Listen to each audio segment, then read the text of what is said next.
एक छोटा सा बोर्ड रेहड़ी की छत से लटक रहा था। उस पर मोटे मार्कर से लिखा हुआ था कि घर में कोई नहीं है, मेरी बूढ़ी माँ फालिज जिंदा है। मुझे थोड़ी थोड़ी देर बाद उन्हें खाना और इतनी ही मर्तबा हाजत करानी पड़ती है। अगर आपको जल्दी है तो अपनी मर्जी से फ्रूट तोल लें और पैसे कोने पर रेगजीन के गत्ते के नीचे रख दीजिए। साथ ही रेट भी लिखे हुए हैं, और अगर आपके पास पैसे ना हो तो मेरी तरफ से ले लेना इजाजत है। वल्लाह खैरुर राज़िकीन। इधर उधर देखा, पास पड़े तराजू में 2 किलो सेब तोले, दर्जन केले लिए, शापर में डाले, प्राइस लिस्ट से कीमत देखी, पैसे निकालकर रेहड़ी के फट्टे के गत्ते वाले कोने को उठाया। वहाँ 100, 50 और 10-10 के नोट पड़े हुए थे। मैंने पैसे उसी में रख कर उसे ढक दिया। इधर उधर देखा कि शायद कोई मेरी तरफ मुतवज्जा हो, और शापर उठाकर वापस फ्लेट पर आ गया। इफ्तार के बाद मैं और भाई उधर गए। देखा कि एक बारिश आदमी,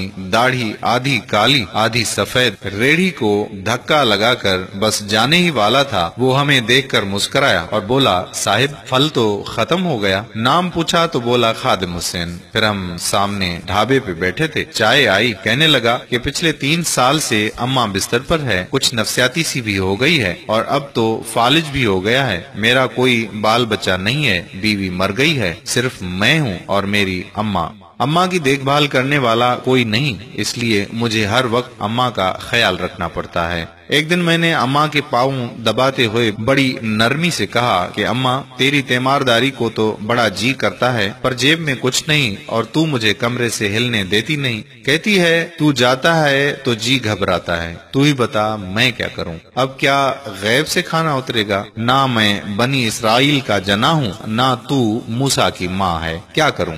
ये सुनकर अम्मा ने हांफते कांपते उठने की कोशिश की। मैंने तकिया ऊंचा करके उसको बिठाया, टेक लगवाई। उन्होंने झुर्रियों वाला चेहरा उठाकर अपने कमजोर हाथों का प्याला बनाया और न जाने रब्बुल आलमीन से क्या बात की। फिर बोली, तू रेहड़ी वहीं छोड़कर आया कर, तेरा रिस्क तुझे इसी कमरे में बैठकर मिलेगा। मैंने कहा, अम्मा क्या बात करती है? वहाँ छोड़ आऊंगा तो कोई चोर सब कुछ ले जाएगा। आजकल कौन लिहाज करता है? बिना मालिक के कौन खरीदार आएगा? कहने लगी, तू फजर को रेहड़ी फलों से भरकर छोड़कर आ जा, बस ज्यादा बक बक नहीं कर। शाम को खाली ले आया कर। अगर तेरा रुपया गया तो ये खालदा सुरैया अल्लाह से पाई पाई वसूल देगी। 2.5 साल हो गए हैं भाई साहब, सुबह रेहड़ी लगा जाता हूँ, शाम को लेके जाता हूँ। लोग पैसे रख जाते हैं, फल ले जाते हैं। ठेला थोड़ा ऊपर नीचे होता है, बल्कि कुछ तो ज्यादा रख जाते हैं। अक्सर तखमीना नफा लागत से 300-400 ऊपर ही जा निकलता है। कभी कोई अम्मा के लिए फूल रख जाता है, कभी कोई और चीज।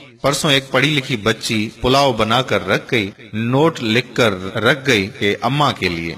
एक डॉक्टर का गुजर हुआ, वो अपना कार्ड छोड़ गया। पुश्त पे लिखा था कि अंकल, अम्मा की तबीयत ना संभले तो मुझे फोन करना, मैं घर से पिक कर लूंगा। किसी हाजी साहब का गुजर हुआ तो अजवा खजूर का पैकेट छोड़ गया। कोई जोड़ा शॉपिंग करके गुजरा तो फ्रूट लेते हुए अम्मा के लिए सूट रख गया। रोजाना ऐसा कुछ ना कुछ मेरे रिज्क के साथ मौजूद होता है। ना अम्मा हिलने देती है, ना अल्लाह रुकने देता है। अम्मा तो कहती है कि तेरा फल बेचने के लिए अल्लाह खुद नीचे उतर आता है और बेच बाच जाता है। भाई, वो सोना रब एक तो रज़ाक है और ऊपर से रिटेलर भी है। अल्लाह अल्लाह।